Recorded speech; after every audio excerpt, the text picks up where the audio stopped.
Hi, so my name is Brad Urani. It's an honor to be here. Oh my God, hi, why? This is my first time at Windy City Rails. This conference is awesome. So thank you so much to the organizers for putting this on and for inviting me. This is so cool. This is about Rails anti-patterns. It's really more about database anti-patterns. You know, one of the interesting things I think about the Rails world is we talk a lot about like design patterns, object-oriented patterns, and things like that. But database patterns, like relational database design patterns, I feel like kind of get short shrift. Most of us focus on object design and things, but I think sometimes that can lead to a lot of mistakes. So we're talking about anti-patterns here, but realize, a little spoiler alert, there are some tough decisions ahead, right? Some of my quote-unquote anti-patterns are not actually anti-patterns. They all do have legitimate use cases, but the main thing I want to impart to you all today is that some of the things we sort of default to that we do with our databases can lead us down the wrong path, can get us into trouble. So I work for Procore. Procore makes construction management software. It's a full suite. It's a giant Rails monolith. It's 15 years old or so. It was started on Rails version 0.9, way back at the beginning of Rails. It's one of the biggest Rails monoliths in the world. It's over 1 million lines of Ruby. It's a full suite of construction management tools for people who build buildings like this. This is, for instance, a picture of our iPad app, right? So it's a lot of, we've got some really cool document management tools, blueprint management tools, a full suite of like budgeting and financial tools and things like that. It's very relational heavy. The product is kind of enterprisey. I hate that word, but it's got like features you would expect out of tools like that. Here's a couple men using our iPad app, right? They are men. Little side note, the construction industry has one of the same problems that the tech industry has, which is very much dominated by males. But one of the cool things about working at Procore is we have this awesome program, Women in Construction, right? Just to try to increase diversity and things like that. It's one of the things that makes working at Procore really cool. And we operate at scale, right? Like I said, not only is our database huge with hundreds of tables, but we do massive Postgres at big scale. 20 million rows a second scanned, right? 30,000 transactions a second approximately. That includes reads and writes. And we've got over 6 terabyte Postgres database, which means that we can't make mistakes on performance, right? When you operate at this scale, what you can't do are choose database patterns that get you into performance traps where your SQL is unoptimal, right? We have to highly tune everything in order to operate at this scale, which means choosing the right database patterns, right? We've got a beefy database server, about the biggest one you can buy in order to handle this, but as developers, we have to be careful because we don't have a lot of runway. We have to use this responsibly, right? Picking the best database patterns is about performance, but it's also correctness. This is a page from Procore. It's a construction budget, right? We don't want to miscalculate someone's construction budget, right? That would be very, very bad, which means we need to rely on some of database's features for correctness, mainly foreign key constraints, right? We need to have proper unique constraints, proper foreign key constraints, because we don't want to mess this up. We have over 100 Rails developers working on this app simultaneously all the time, so we need to rely on the things that databases give you for correctness, all these constraints, right? Which means we have to choose database patterns that allow us to use these constraints. And let's not forget developer happiness, right? We need to choose patterns that make development fast, that make it convenient so that people like their jobs and they like working on Procore. This is a happy seal. I really like seals. They live near my house. Procore's in Santa Barbara, and we've got this seal sanctuary. It's really awesome. Sadly, some of them get eaten by sharks, right? You don't want to go like... So be careful where you swim if you come to visit me. But the first pattern we're going to talk about are trees, right? Honestly, I see a lot of database schemas every day. Like I said, with 800 tables in our database, we're making decisions about this all the time. And one of the biggest mistakes I see is people doing trees wrong. And we see trees a lot, right? Trees end up in databases a lot. For instance, like right here, we've got like a file system, right? If you're doing any kind of document management, you might have to store in your database tables, rows that represent files, right? We also get it with like org charts, right? Like this typical kind of hierarchy, right? This is a tree, right, that we might want to store in our database. We get Hacker News comments where people say really obnoxious things like Rail doesn't scale, and someone always mentions self-driving cars, and there's always the blockchain comment, and the JavaScript fanboys, right? And there's, everyone says, but speaking of Rail scales, right, there is some sense on here, right? You've all heard this like Rails doesn't scale. It does, right? But you have to use the database responsibly, right? So there is someone at least talking sense on this thread, and that's what I'm trying to teach you today. And so our first pattern when it comes to trees is a pattern called naive trees, right? And I see this all the time, and there is a use case for it, but it's often a mistake. So a naive tree is this, right? It's a table, and we've got an ID, and we've got a manager ID. So you've got a primary key ID, and you've got a parent ID, right? This is the simplest way to do a tree in the database, right? Conceptually, it's simple. It only requires 2 columns, and in this way, we've represented a tree. But there's some things that are tough about it, because one of the things that we want to do often with these trees is we want to get descendants, right? So if you've got Polly Walnuts, right, we want to get everyone who works underneath him. This can be a little bit difficult to query, right? So how do you do that? Well, we could just start left joining, right? We could just take our employee rows and then start left joining it to itself, right, to get the second level below, and then left join again to get the third level below, and then left join again to get the fourth level below. But the problem here is we don't know how deep to go. We don't know if there are 4 levels, 5 levels, 6 levels, so we don't know how many joins to do. So this kind of falls apart, right? It's hard to generate this query in active record, right? And you can't really even write it in raw SQL because you don't know how many joins to add up, right? It gets real messy. The other thing we could do is kind of this n+1 thing, where we query back the root, right? And then we sort of query its children and its children and its children. But then the problem we have is a sort of n+1 thing where we've got a query for every row in the tree, which is not very performant, right? And this is only for descendants, right? There are other things we need to do. We could do this, right? We could recurse. So everyone loves recursive SQL, right? There's this beautiful, awesome syntax. Spoiler alert, believe it or not, recursive SQL is not really recursive. It's tough to reason about, it's tough to write, it's easy to make mistakes, especially when you take this kind of stuff and you start adding joins. It's also not very fast, right? It's medium fast, right? If you start analyzing query plans and looking at this and you're doing major big tree operations, this does not scale well in addition to being hard to write. And then there are lots of other things we need to do, like for instance, ancestors. If we're starting to alpha and we want everyone above, that's a query I have to write all the time, right? I'm not gonna show you all the SQL you need to do that, but believe me, it's just as complicated. And then I also realized that this is kind of unrelated to SQL, but after I pull these rows back, right, I'm probably going to want to display them. So, and you get back from SQL, you get a list, right? You get a table with rows, but I'm going to display them nested, so I'm probably going to have to go form some kind of nested hash before I display them, before I pass them off to the view, right? Unfortunately, that's a pain. You've got to write a little recursion, but there are gems that help us with this. And there are all kinds of other crazy things. You start thinking about inserting, you start thinking about updating. What if you need to insert something in the middle of the tree? What if you need to delete a node in the middle of the tree and move everything back up, right? And count queries, and you've got a lot of considerations here. Paginating trees is real difficult. Here's an example of a recursive query that I wrote for Procore. Right? This is actually copying a tree. This is ugly. I hated doing this, and hopefully none of you have to. It's got some interesting features too, which is cycle detection, right?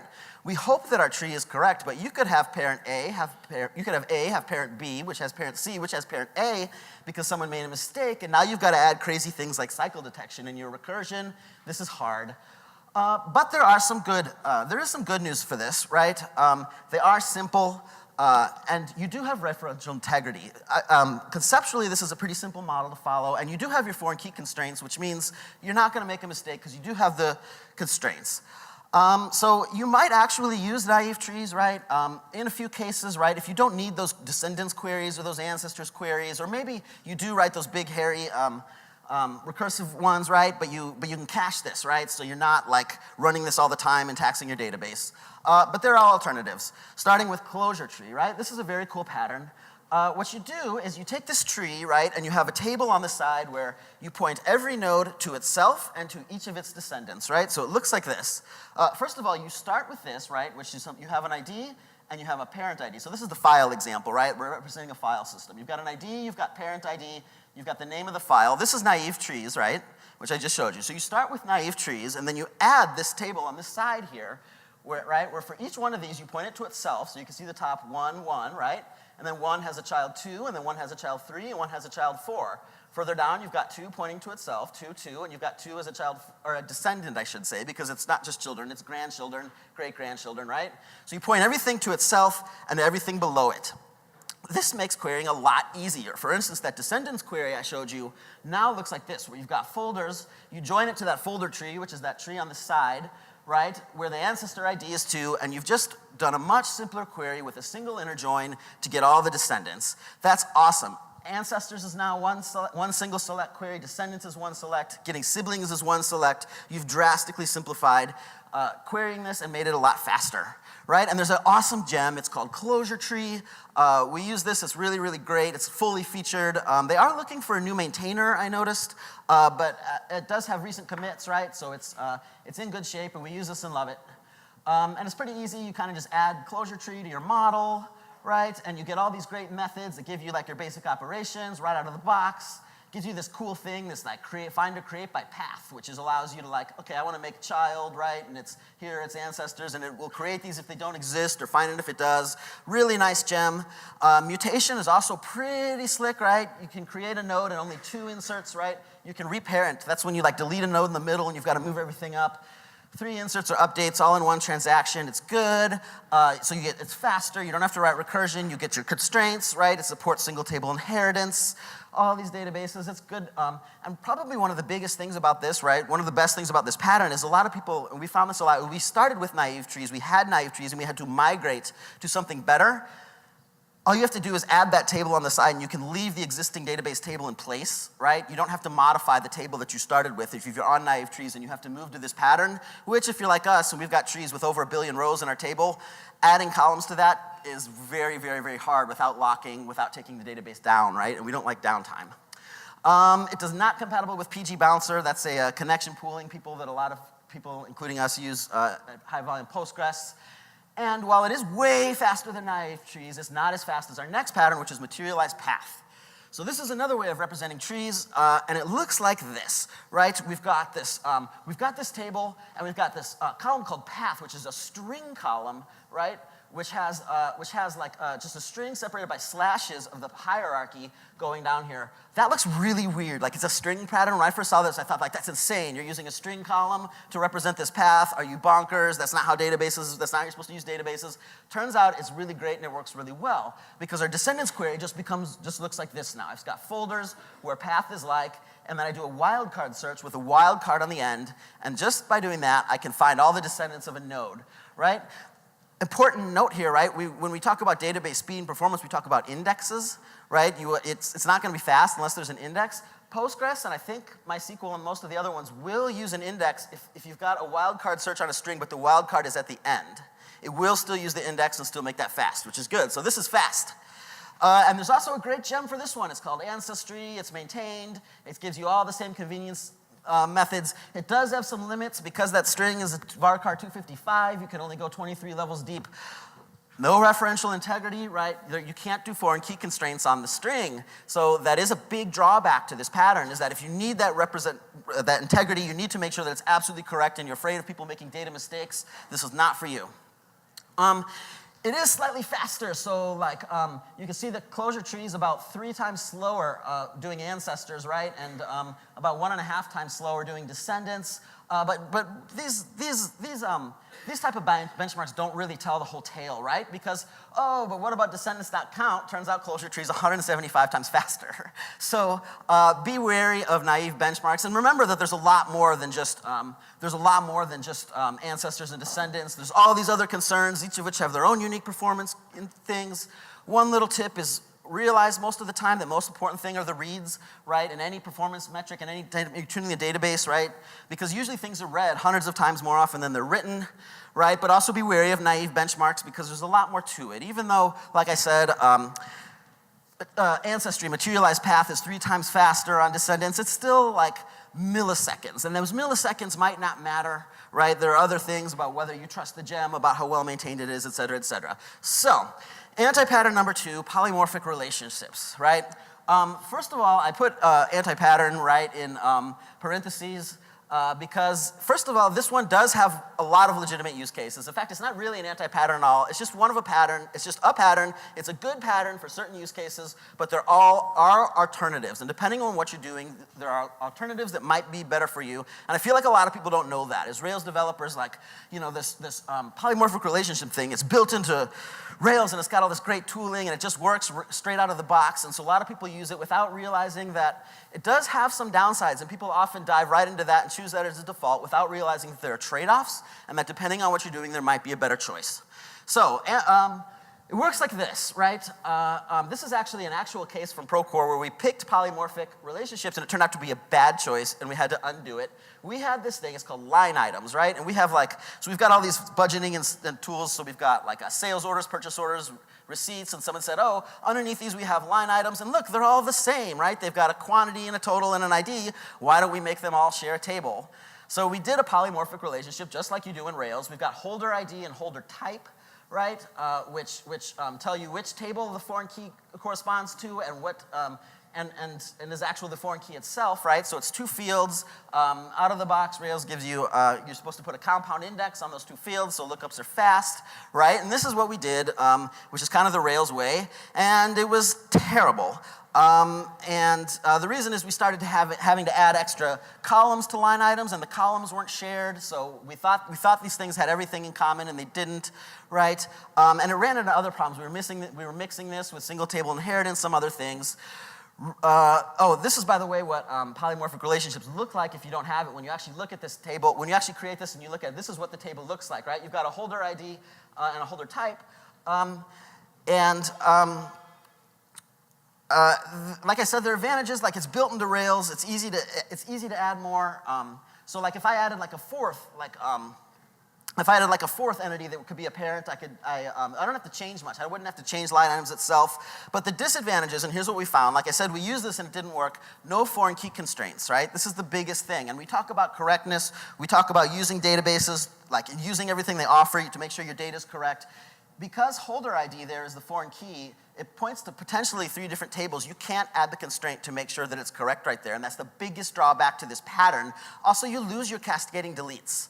Right? Database has built-in cascading deletes. Rails has application-level cascading deletes too, but it's not performant, right? Because it's n+1 deletes. Databases do it better, and you lose that ability here. I also don't like this because I write a lot of raw SQL. Sometimes we have to do big reporting queries that are literally hundreds of lines of SQL with like 30, 40, 50 joins and subqueries and things in them. And when you've got columns like holder ID and holder type, it's easy to lose track of like what you're doing, right? So when you drop into SQL, it's confusing. So this was the wrong choice. The whole time, this should have just been separate tables. We should have had purchase orders and purchase order line items, sales orders and sales order line items, receipts and receipt line items. This is what we end up with. But this does not work for everything, right? In this particular case, this was the better pattern. But there are downsides, right, to this one too, namely that if you did need all the line items together, you would have to union those, right? Fortunately, that's not what we need here, but in other applications you do, so you need other patterns. And a little side note, the dog says it's okay not to be dry, right? So the mistake we had made there and chosen our anti-pattern was we thought, these things, they all have the same columns, we should make them the same table so that they're dry. Don't make that mistake. Other alternatives, right, for different use cases. Here's one called exclusive arcs. And exclusive arcs looks like this. It's very similar, but you can see I've got, okay, so this example is this is kind of the canonical example where you read any book and they tell you about polymorphic relationships. This is the example. It's like a social network, right? You've got photos, you've got posts, you've got invitation, and any one of those could have like a comment added to the bottom, right? So comments is the shared element here, right? But that comment could belong to potentially a photo, a post, or an invitation, right? Here's a slightly, most people would use a polymorphic relationship for that, but here's an alternative, which is I've got 3 foreign key columns. See, I've got photo ID, post ID, and invitation ID. That's another way to do it to accomplish the same thing, but it's got some benefits, right?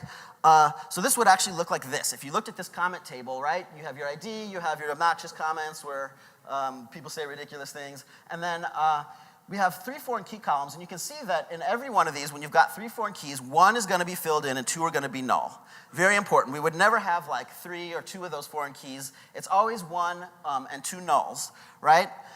So that's good, right? Because all of a sudden we've got our foreign key constraints back. Because every one of those, right, if it's not null, it's got an ID, it's got a foreign key constraint to a child table, right? And then we've got a referential integrity, so I'm not going to make data errors, and that's important for a lot of things. We've got our cascading delete back, which is great, so we've already improved polymorphic relationships a little bit, right?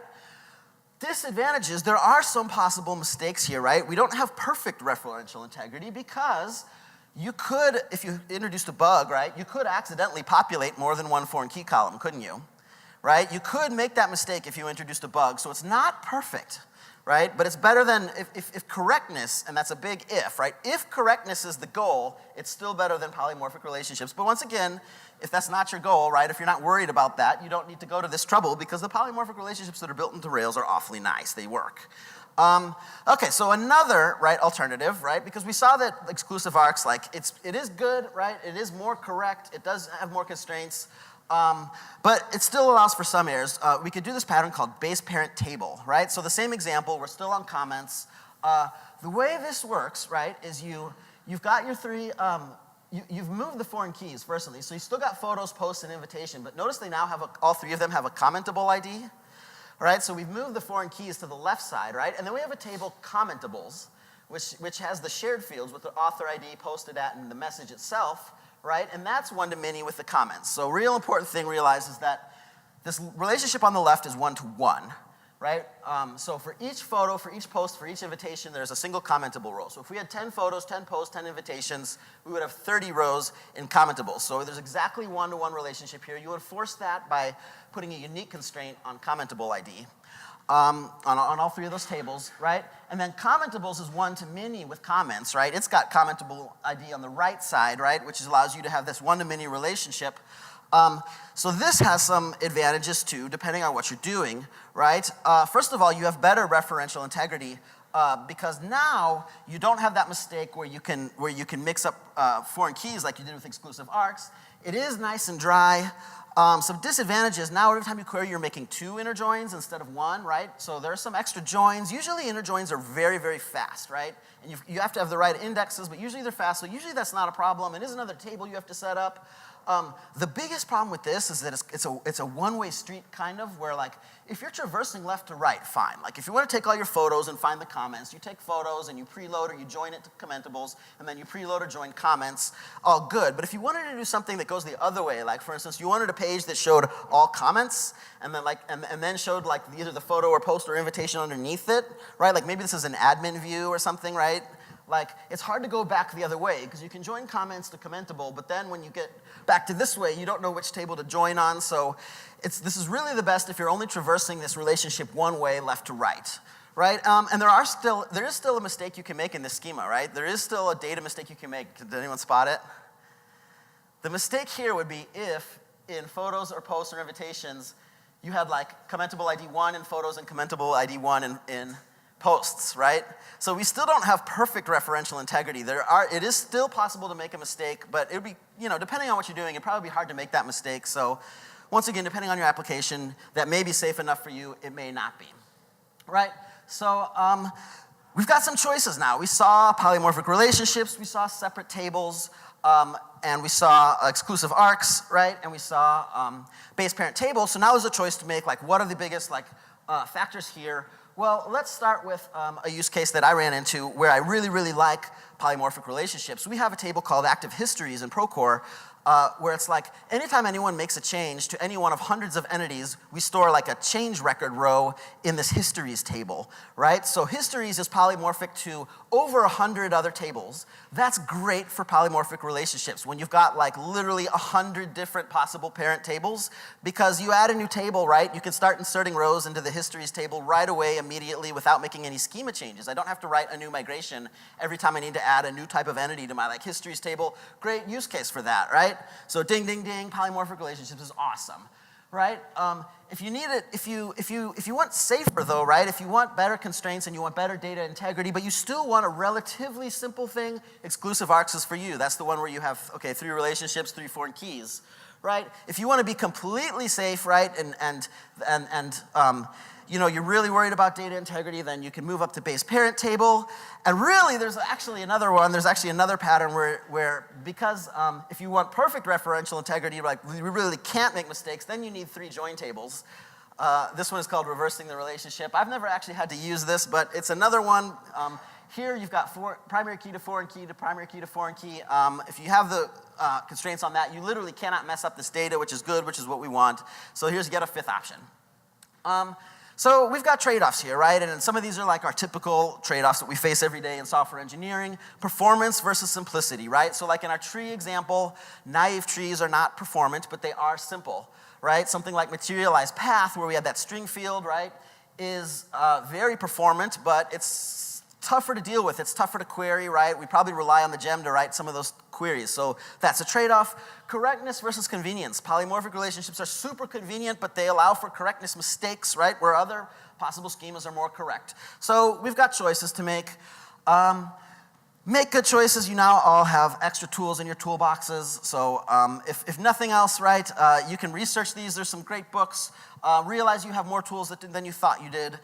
You don't have to dive in and choose what seems like the obvious thing. Study your relational design patterns. It's a whole new world of things. If you love object-oriented design, but you've never dove into that world before or read any of those books, right, or read any of those blog posts, there's a lot there, and a lot of web developers, I feel like, aren't as familiar with them as they should be. Avoid recursive SQL hell, the Happy Seal says, right? Here are a couple great books, right? There's the SQL Anti-Patterns book, which I really, really like, by Bill Carwin. It's outstanding. Trees and hierarchies in SQL for Smarties. This is great. It's more than just like, it goes into different types of trees, like binary trees and, end trees, it's more than just it's like a whole book just about trees and SQL. Like, what could possibly be more exciting? Like, can any of you think of a more exciting subject for a book than how to represent trees in SQL? I certainly can't, right? My name is Brad Urani. I work in Procore in Santa Barbara. Santa Barbara is paradise on earth. It's much, much nicer weather than you all have here in Chicago. And we are hiring. I tweeted Brad Urani. You can follow me, reach out. We are hiring. This is the view from the office. It's really, really beautiful, and you don't have to endure freezing cold blizzards, right? And there is actually a seal sanctuary just like half a mile from the office. So if you want to check out seals, it's one of the top breeding grounds for seals in the country, but a lot of them get eaten by sharks. So, thank you.